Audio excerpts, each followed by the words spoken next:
Hello guys, welcome to our YouTube channel. Okay, അങ്ങനെ 4 മാസത്തിന് ശേഷം ഞാൻ സങ്കടം സന്തോഷം അല്ല, ഞാൻ പറയട്ടെ, എപ്പോ ഗൾഫിലേക്ക് വരുമ്പോ പിന്നെ എന്താ പറയാ, നമുക്ക് സങ്കടം ഉണ്ടാകുക. ഇവര് ഗൾഫിൽ പോകുമ്പോ ഇവർക്ക് ഭയങ്കര എക്സൈറ്റ്മെന്റ്, അല്ലെങ്കിൽ എക്സൈറ്റ്മെന്റ് എന്നല്ല, ആ ഒരു ടെൻഷൻ, ഗൾഫിലേക്ക് പോകുന്ന ടെൻഷൻ. കാരണം നമ്മൾ ആലോചിച്ച് സങ്കടപ്പെടാൻ സമയം ഉണ്ടാവില്ല. പക്ഷെങ്കിൽ ഇവിടെ ഇപ്പോൾ ആദ്യമായിട്ട് ഞാനല്ലേ ഇപ്പം പോകുന്നത്, ആദ്യമായിട്ട് ഞാൻ പോകുന്നത്. അപ്പോൾ സങ്കടപ്പെട്ടിട്ട് കാണുന്നത് കുറച്ച് ദിവസമായിട്ട് ഇങ്ങനെ ഇടയ്ക്കിടെ പറയും 3 ദിവസമേ ഉള്ളൂ, 2 ദിവസമേ ഉള്ളൂ, 4 ദിവസം ഒരു സങ്കടം. ആ കേൾക്കും എനിക്കൊരു സന്തോഷം, സത്യം ആ കേൾക്കും ഭയങ്കര സന്തോഷം. പിന്നെ എനിക്ക് അവിടെ എത്തിയാല് സത്യം പറ ഫീൽ ആവായിരിക്കും.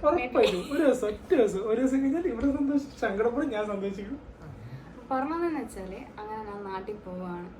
പിന്നെ 4 മാസത്തിന് ശേഷം സന്തോഷം എന്തിനാന്ന് വെച്ചാല് സന്തോഷം എന്താന്ന് വെച്ചാല് ഉമ്മാനെ കാണാം, വീട്ടിൽ പോവാ, ഉമ്മമാരെ കാണാം. അതന്നെ മെയിനായിട്ട്. എന്റെ വീട് അതെ, അവിടെ പോയാൽ മിസ് ചെയ്യും. പക്ഷെ ഇപ്പത്തെ സന്തോഷം അവരൊക്കെ കാണാം, ഫാമിലീസിനെ കാണാം. ആദ്യം പറഞ്ഞു വരുന്നു പറഞ്ഞിട്ട് വലിയ കാര്യം പോലെ തീരുമാനിക്കുന്നതിന് മുന്നേ എടുത്തു പറഞ്ഞു വരുമെന്ന് പറഞ്ഞിട്ട്. എൻ്റെ ഉമ്മാനോടാണെങ്കിലും തനുമ്മാനോടാണ് എല്ലാവരും പറഞ്ഞു. കുറച്ച് നേരം എന്റെ കസിൻ പറഞ്ഞാൽ പിന്നെ എനിക്ക് സർപ്രൈസ് ആയിട്ട് പോയാൽ പോരേനാ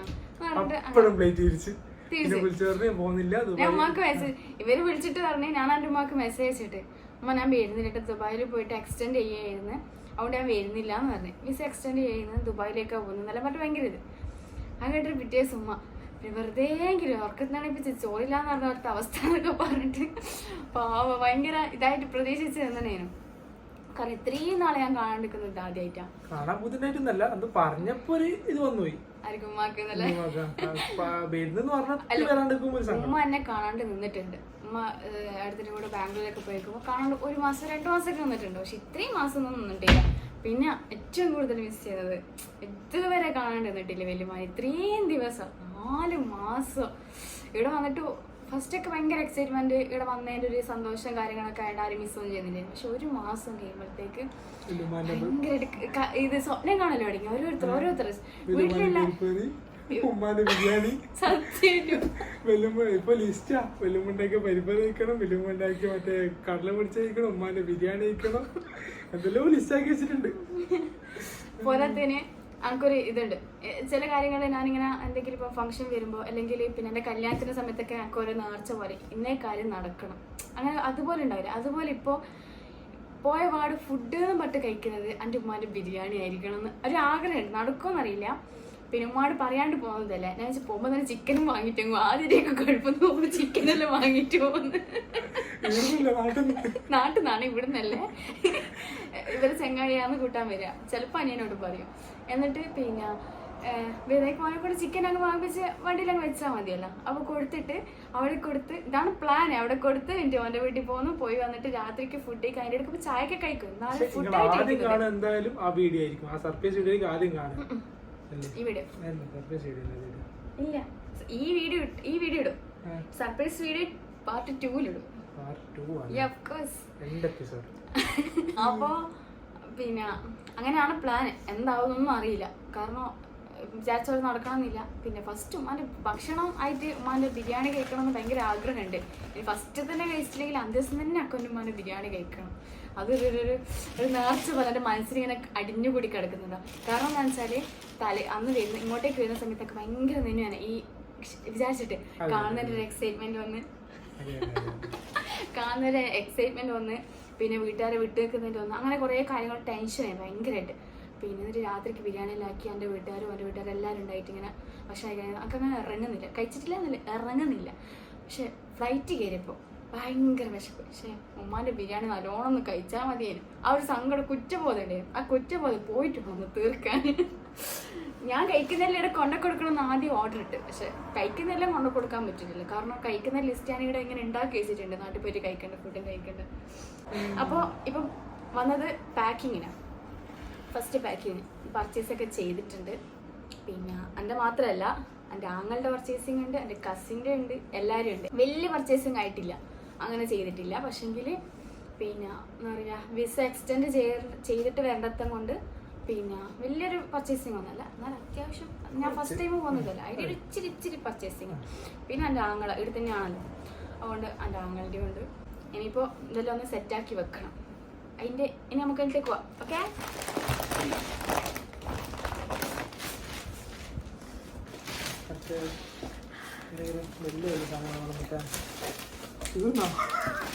ഞാൻ പറ്റില്ല പർച്ചേസ് അത്രേ ഉള്ളൂ. സാധനം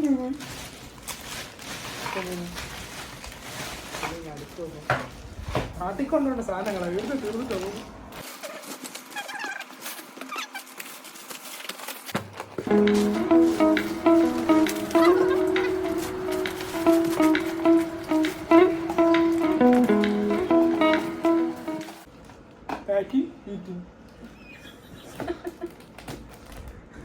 എന്നോട് നമുക്ക് പാക്ക് ചെയ്യാലോ.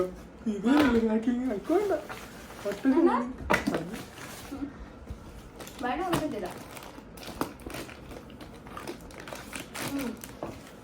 ആളുകൾ ഒറ്റക്ക് തിന്നാലേ പോകും. ആളുകൾ ഒറ്റക്ക് തിന്നാലേ പോകും. ആളുകൾ ഒറ്റക്ക് തിന്നാലേ പോകും.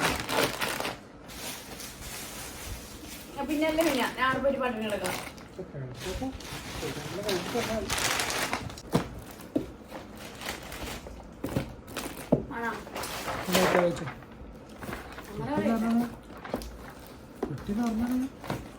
നാട്ടിൽ പോകേണ്ട പ്ലാൻ ചെയ്തിട്ട് ഉറപ്പിക്കുന്നതിന് മുന്നേ ഫസ്റ്റ് ഞാൻ പർച്ചേസ് ചെയ്ത സാധനം എന്താണെന്ന് പറയുക നിങ്ങൾക്ക് പാടാം. കിച്ചന് ഇനിയിപ്പോൾ അതെന്താ പറയുക, ട്രാഫിക് പോലീസിലാണെങ്കിൽ ഇവക്ക് പോയിട്ട് അങ്ങനെ എനിക്ക് ഭയങ്കര ഇഷ്ടമായി. ഇങ്ങനെ തപ്പിയിട്ട് ഞാൻ അങ്ങനെ എടുക്കണം എന്ന് വിചാരിച്ചിട്ടല്ല, പക്ഷെ ഇങ്ങനെ കിച്ചൻ്റെ ഇത് സെക്ഷൻ കണ്ടപ്പം ഭയങ്കരമായിട്ട് ഇഷ്ടമായി. പിന്നെ എന്താ പറയുക, എന്തിനാണെന്ന് വെച്ചാൽ എൻ്റെ വണ്ടിക്ക് വാങ്ങാം എന്നുള്ള രീതിയിൽ. സത്യമായിട്ട് വണ്ടി ഓടിക്കാനും പൂതിയാകുന്നുണ്ട് കേട്ടോ, ഭയങ്കരമായിട്ട് പൂതിയാകുന്നുണ്ട്. പിന്നെ അതുപോലെ തന്നെ ഇഷ്ടപ്പെട്ട് വാങ്ങിയതാണ് ഈ സാധനം. സ്റ്റിക്കർ പോലും കുറച്ചിട്ടില്ല. ഈ സ്റ്റിക്കർ പോലും കിട്ടാ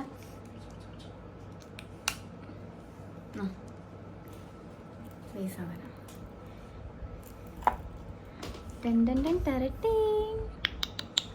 രണ്ട് ഞാൻ വന്നിതാ മൂന്നുണ്ടല്ലോ.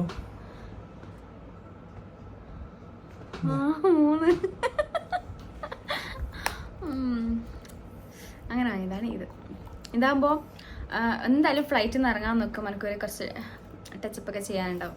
പിന്നെ അങ്ങനെയായിരുന്നു. പിന്നെ ഇങ്ങോട്ടേക്ക് വരുമ്പോൾ ഫ്ലൈറ്റിൽ നിന്ന് ലാസ്റ്റ് അതെല്ലാം അവർ വിറ്റ് കേൾക്കണേ ഞങ്ങൾക്ക്. ഫ്ലൈറ്റിൽ നിന്ന് വരുമ്പോൾ പിന്നെ ഇവിടെ 3.5 മണിക്കൂറാന്ന് എനിക്കറിയാം. പക്ഷെങ്കിൽ ഈ വിസിറ്റിങ് ഞാൻ എടുത്തു നോക്കി ഇടയ്ക്ക്. എനിക്കിത് ഭയങ്കര ബോറടി. എനിക്കിത് കാണാൻ മാത്രമേ ഇഷ്ടമുള്ളൂ, കയറാൻ വലിയ ഇതൊന്നുമില്ല. കാണാൻ ഭയങ്കര ഇഷ്ടമാണ് ഫ്ലൈറ്റ്. പറഞ്ഞതെന്ന് വെച്ചാൽ എൻ്റെ ഫ്ലൈറ്റ് അവിടെ ഇറങ്ങാൻ നോക്കുമ്പോൾ അല്ലേ, ഇറങ്ങുന്നതിന് മുന്നേ 3-4 മണിക്കൂറല്ലേ. അപ്പോൾ പിന്നെ വിസിറ്റിങ്ങിന് കണ്ടത് എത്ര മണിക്കായിരുന്നു, 8:45 എത്തൂ അല്ല 8:45 കയറിയിട്ട് അല്ല 6:45 കയറിയിട്ട് 8:45 എത്തുമെന്നാണ് കണ്ടത്. അപ്പം ഞാൻ ഇരിക്കുന്നത് 6:45, 7:45, 8:45 2 മണിക്കൂർ കൊണ്ടെത്തു. പിന്നെ ഇവർ 3.5 മണിക്കൂർ എന്നെല്ലാം പറയലുണ്ടല്ലോ. ഇവർ ഫ്ലൈറ്റ് കയറിയാലേ പിന്നെ കുറേ സമയം കഴിഞ്ഞില്ല എന്നെ വിളിക്കുന്നത് ഇങ്ങനെ വിചാരിച്ച്.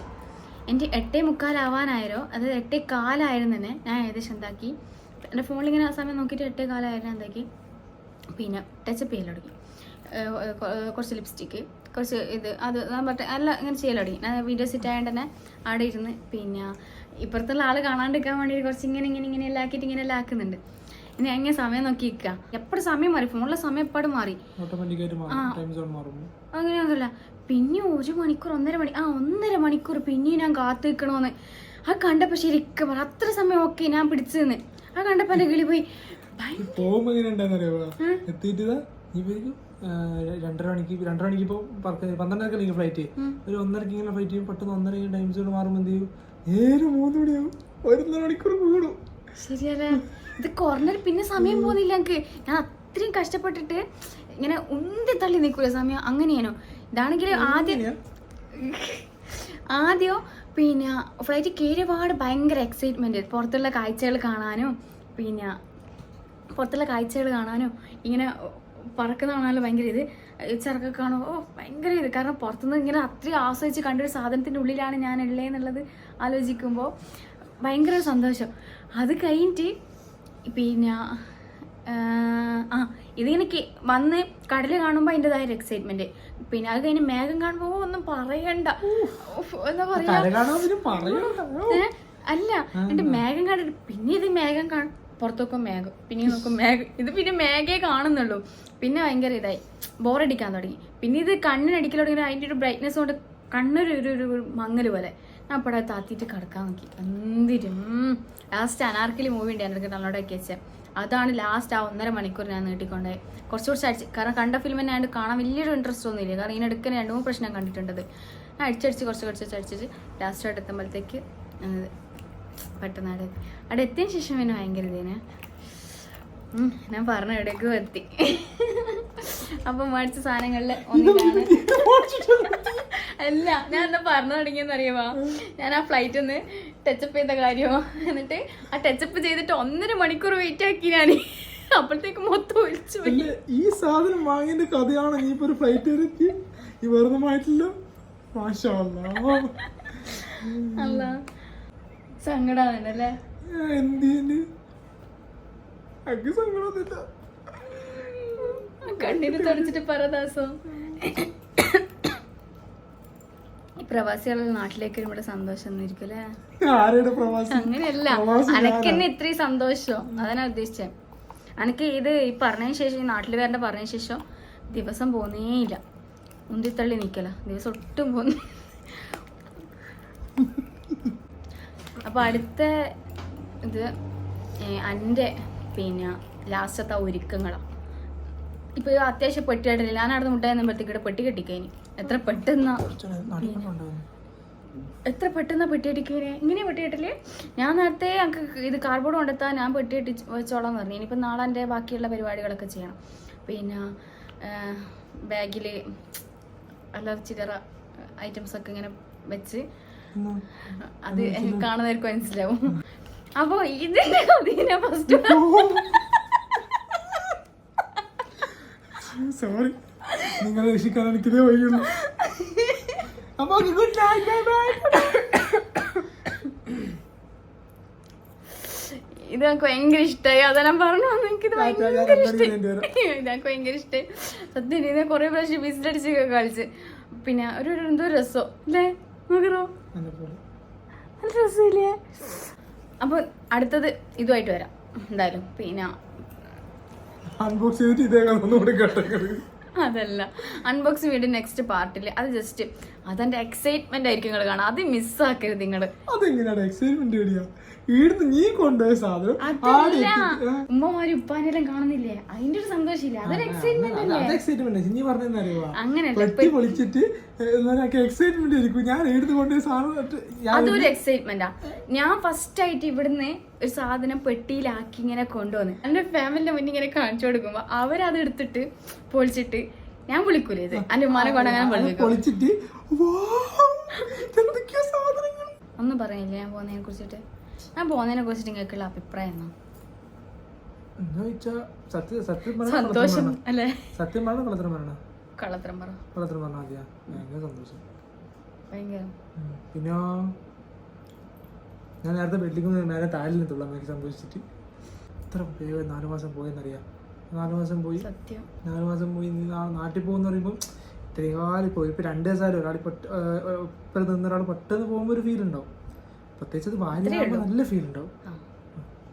പ്രത്യേകിച്ച് നീ പോകുമ്പോ ഭയങ്കര ഫീൽ. ഭാര്യമാരെ പറഞ്ഞിട്ട് പിന്നെ ഒരു പ്രത്യേകിച്ച് നീ പോകുമ്പോ നീ പോവണ്ട. വേണ്ട, അനക്ക് എന്റെ ഉമ്മാന്റെ ബിരിയാണി എന്റെ ചെങ്ങായിക്ക് അറിയാം. അതാണ് ചോദിച്ചേ, എന്റെ ചെങ്ങായിക്ക് അറിയാം ഞാൻ നാട്ടിൽ പോകുന്നുള്ളത്. ആ ചെങ്ങായിന്റെ കഥ കേട്ടിട്ടില്ല ഈ കഥ ഇന്ന് തീരൂല. അത് 1.5 ചെങ്ങായി പറ. ഇവിടെ ഇപ്പൊ എന്തെങ്കിലും നടന്നില്ലേ, ഞാനൊന്ന് പുറത്ത് വരുമ്പോഴത്തേക്ക് ഓതോളം അറിയും. അതങ്ങനെ ചെങ്ങായിയാണ്. പക്ഷെ അങ്ങോട്ടോട്ട് ഭയങ്കര സ്നേഹമാണ്. ഭയങ്കര എന്തുണ്ടെങ്കിൽ എന്തെടുക്കുമ്പോൾ ഇതെടുക്കട്ടെ, ഇതെങ്ങനെ ഉണ്ട്, ഇതെങ്ങനെ. പക്ഷെ നല്ല നല്ല കാര്യം. കാരണം അങ്ങനത്തെ ഒരു ചങ്ങായിമാർ നല്ല കാര്യം തന്നെയാണ്. എനിക്ക് ആകെ എന്റെ ജീവിതത്തിൽ കിട്ടിയ ഏറ്റവും വലിയ. അപ്പൊ ഞാൻ ആരായി? അങ്ങനെയല്ല, അതെല്ലാവർക്കും കിട്ടുന്നതാ. ഇങ്ങനത്തെ ഫ്രണ്ട്സ് എന്നെല്ലാം പറയുന്നത് അത്രയും ട്രൂ ആയിട്ടുള്ള, അതും ലേഡീസ് ഇത്രയും ഒരു അസൂയ അല്ലെങ്കിൽ കുശുവ് അങ്ങനത്തെ ഒന്നും ഇല്ലാത്ത ലേഡീസിന് ഒരു ചെങ്ങായിനെ കിട്ടണം എന്നുണ്ടെങ്കിൽ എല്ലാവർക്കും കിട്ടൂല എന്നല്ല, പക്ഷെ എന്നാലും കിട്ടണം എന്നുണ്ടെങ്കിൽ അതും അനക്കൊക്കെ ചെറുപ്പത്തിൽ ശരിക്കും ബാല്യകാലം എന്ന് പറയാൻ തന്നെ മര്യാദയ്ക്കില്ല. അങ്ങനത്തെ എനിക്ക് എൻ്റെ ഏറ്റവും ബെസ്റ്റായിട്ടുള്ള ഒരാളെ കിട്ടാന്ന് വെച്ചാൽ, കാരണം ഭർത്താവ് ഓക്കെ, ഉമ്മ ഓക്കെ, അവരാണ് എൻ്റെ ബെസ്റ്റ് ഫ്രണ്ട്സ്. അങ്ങനെയല്ല, ഇവരാണ് എൻ്റെ ബെസ്റ്റ് ഫ്രണ്ട്സ്, എൻ്റെ ഉമ്മയും ഇവരുമാണ് ബെസ്റ്റ് ഫ്രണ്ട്സ്. അതിൻ്റെ ഇടയ്ക്ക് വേറൊരാൾ, ഇതൊക്കെ ബന്ധങ്ങൾ വന്ന് ഭാര്യ ഭർത്താവ്, രക്തബന്ധത്തിൽ ഉമ്മ മകള്, പക്ഷെ ഇതൊരു ഒരു ഒരു രക്തബന്ധമല്ല, ഒരു അങ്ങനത്തെ ഒരു ബന്ധമല്ല. പക്ഷെങ്കിൽ ശരിക്കും പറഞ്ഞാല് എന്താ പറയാ, സിസ്റ്റർ ഫ്രം അനദർ മദർ, അങ്ങനെ ബ്രദർ ഫ്രം അനദർ മദർ എന്ന് പറയും. ഇപ്പൊ എന്താ പറയാ, എൻ്റെ ആ ചങ്ങായിക്ക് പിന്നെ ഫാത്തിമ കേട്ടോ പേര്. ഞാൻ ചങ്ങായി പറയുമ്പോൾ ഫാത്തി തന്നെ പറയട്ടെ, എന്നാൽ എനിക്ക് ആ ഒരു ഫീലിങ്സ് ചെയ്ത് ചങ്ങായി എന്ന് പറയുമ്പോൾ ആരമുള്ള പോലെ ഉണ്ട്. അപ്പോൾ ഫാത്തിക്ക് പിന്നെ എന്താ പറയാ, വരുന്നേ അറിയാം, കാരണം ഞാൻ അവളോട് പറഞ്ഞിട്ടുണ്ട്. എന്നോട് പറഞ്ഞു സർപ്രൈസ് ആയിക്കൂടെ നിനക്ക് എന്ന് പറഞ്ഞപ്പോൾ ഞാനിത് ഓർമ്മിക്കും, സർപ്രൈസ് ആക്കിയാലോ. അങ്ങനെയല്ല, അപ്പൊ ഞാൻ ഫാത്തിനോട് മെസ്സേജ് അയച്ചു, ഇങ്ങനെ സർപ്രൈസ്. ഞാൻ പിന്നെ എന്ത് പറഞ്ഞുകൊണ്ട് അതും ഞാൻ പറഞ്ഞു, സർപ്രൈസ് ആക്കിയാൽ മതിയല്ലേ. ഓളെ മതിയേനു എന്ന് പറഞ്ഞപ്പോൾ ഞാൻ മതിയേനു, എന്നിട്ട് അതിനെ ഇതെല്ലാം മാറ്റി പറയുന്നത്. അപ്പോൾ ഫാത്തിനോട് ഞാൻ പറഞ്ഞേ, ടിക്കറ്റ് 2 ദിവസം കഴിഞ്ഞിട്ട്, 1 ദിവസം കഴിഞ്ഞിട്ട് കാരണം പറഞ്ഞത്, ടിക്കറ്റ് എടുത്ത് 3 ടിക്കറ്റ് എടുത്തിട്ടുള്ളതെന്ന് പറഞ്ഞു. എടുത്തതോ 1-ാം തീയതി. അവൾ വിചാരിക്കുന്നത് 2-ാം തീയതി വരുമെന്ന്. ആദ്യം 2-ാം തീയതിനും പറഞ്ഞത്, പക്ഷെ 1 ദിവസം മുന്നേ ആക്കി. ഇനി അവൾ അഥവാ എക്സ്പെക്ട് ചെയ്യുന്നുണ്ടെങ്കിൽ 2-ാം തീയതി എക്സ്പെക്ട് ചെയ്യും, 1-ാം തീയതി എന്തായാലും എക്സ്പെക്ട് ചെയ്യില്ല. അതുകൊണ്ട് അതും ഭയങ്കര ഒരു ചെറിയൊരു വരുമെന്നറിയാം, എന്നാലും 1 ദിവസം മുന്നേ 1 ദിവസം മുന്നേ കാണുമ്പോൾ എന്തായാലും സർപ്രൈസ് ആയിരിക്കും.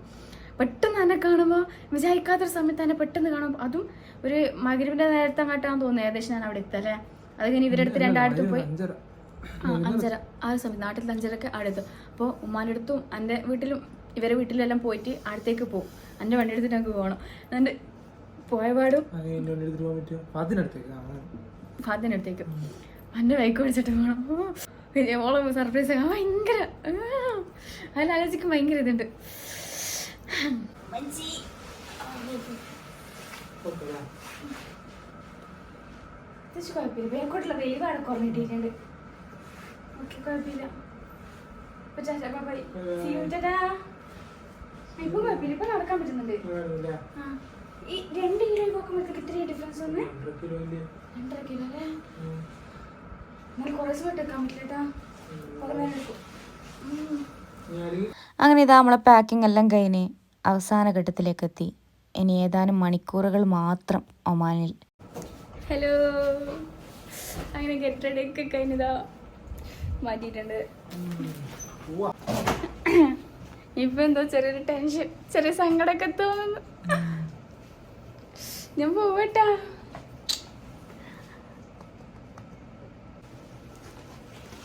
ഇതിട്ടാ കുറച്ച് റിസ്കാ. അമ്മച്ചി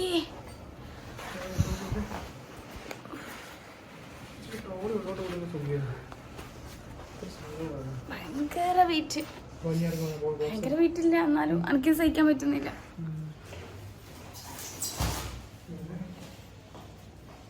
പാവം. എനിക്ക് ഇവിടുത്തെ ബസ് കാണിച്ചു തരാമെന്ന് പറഞ്ഞിട്ടുണ്ട്. ഇവിടെ വന്നിട്ട് ഇതുവരെ ബസ്സിലൊന്നും പോയിട്ടില്ല. ഇവിടുത്തെ ബസ് കാണിക്കുക, അതുകൊണ്ട് ബസ്സിലാണ് എയർപോർട്ടിലേക്ക് പോവുക. ടാക്സി എന്നെ പറഞ്ഞ് പറ്റിച്ച് ബസ്സിന് പോവാ ബസ് കാണിച്ചു തരാമെന്നൊക്കെ പറഞ്ഞിട്ട്, സമയത്തിൻ്റെ പരിമിതികൾ കാരണം എന്നെ പറഞ്ഞ് പറ്റിച്ച് ടാക്സിയിലേക്ക് കയറ്റി വെക്കുക. നമുക്ക് വേറെ പണിയൊന്നുമില്ല, അപ്പോൾ പിന്നെ നമുക്ക് ഇങ്ങനെ വ്ളോഗ് എടുത്തേക്കാം. ഇവിടെ നമുക്ക് ഭയങ്കര വില, അങ്ങോട്ട് നോക്കാൻ പോലും പറ്റുന്നില്ല.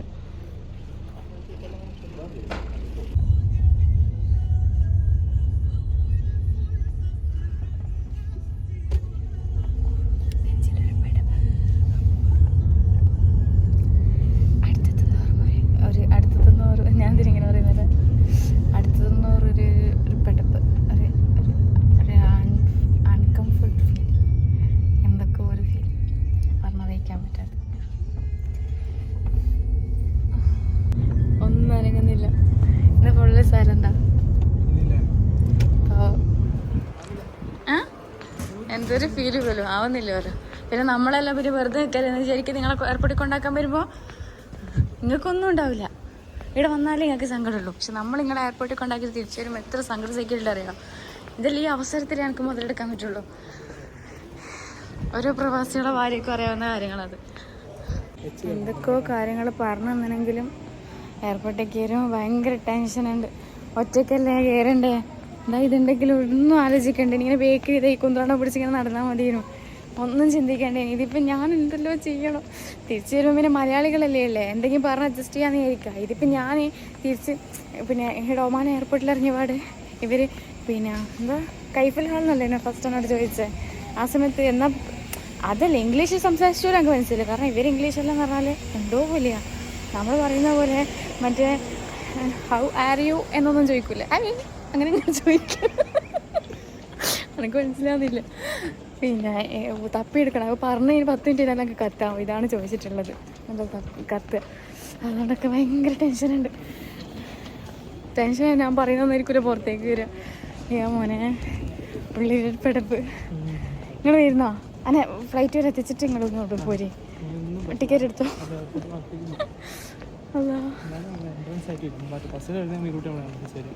ഭയങ്കര ക്യൂ ആ, മൊത്തം അത്യാവശ്യം ക്യൂ ഇങ്ങനെ പരക്കര നിന്നിട്ടുണ്ട്. ബോർഡിംഗ് പാസ്സൊക്കെ കിട്ടി മക്കളെ, ബോർഡിംഗ് പാസ്സൊക്കെ കിട്ടി. പ്രവാസൊക്കെ കൂടെ തന്നെ ഉള്ളതുകൊണ്ട് ഒന്നും ടെൻഷൻ അടിക്കാണ്ട് ഇത്ര വരെ എത്തിയിട്ടുണ്ട്. ഇതാ എന്താ പറയുക, എനിക്ക് ഞാൻ വിചാരിച്ചു ഞാൻ ഒറ്റയ്ക്ക് കയറേണ്ടി വരും. കണ്ണൂർ വരെയല്ല. ആ സത്യമല്ലേ, കണ്ണൂർ പോലെയല്ല, കൂടെ തന്നെ വന്ന് എല്ലാം ചെയ്തു തരാം. അല്ലെങ്കിൽ ലഗേജൊക്കെ ഞാൻ തന്നെ എടുത്ത് വെച്ച് റിസ്ക് ആയിരിക്കും. അങ്ങനെതാ ഇവിടെ വെയിറ്റിങ്ങിലാണ്. ഗേറ്റിൻ്റെ അടുത്താ ഇപ്പോൾ. അതാ ഷൂ ഒരു സൈസ് കൂടുതലെടുത്തോ. ഇതിപ്പോൾ കാലിൻ്റെ വേറിലൊക്കെ മടങ്ങിയിട്ട് ഭയങ്കര പെയിന്. സീലടിക്കാൻ സ്ഥലത്ത് എത്തിക്കഴിഞ്ഞാൽ അവിടെ ക്യൂ ഉണ്ടാവും. അപ്പോൾ ക്യൂവിൽ ഇങ്ങനെ പോയി നിൻ്റെ സാധനത്തിന് പാസ്പോർട്ട് കൊടുക്കുക, നാട്ടിൽ നിന്ന് എഴുതിയാൽ പാസ്പോർട്ട് കൊടുക്കുക, ഈ സാധനം കൊടുക്കുക. ടിക്കറ്റ് ചിലപ്പോൾ ചോദിക്കുമ്പോൾ ഫോണിൽ ടിക്കറ്റ് ചോദിക്കാൻ ചോദിക്കാൻ ചാൻസ് ഇല്ല. ആ ചോദിച്ചില്ലെങ്കിൽ എടുത്ത് കൊടുക്കുക. നമ്മളത് തീരുമാനിക്കുന്നു. എന്നിട്ട് നേരെ എന്ത് ചെയ്യുക വെച്ചാൽ നേരെ പോവാം. പോയിട്ട് എന്ത് ചെയ്യാം, എന്നിട്ട് അതാണ് സീലടിച്ച് ഫോട്ടോ എടുക്കുന്നത്.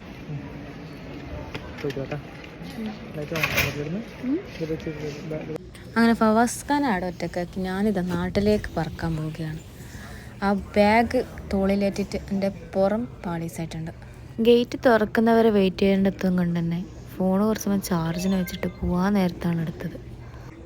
നോക്കൂ, അവിടെ ഒരു വിമാനം ഒന്നൊന്നല്ല കുറേ ഉണ്ട്. Wow super.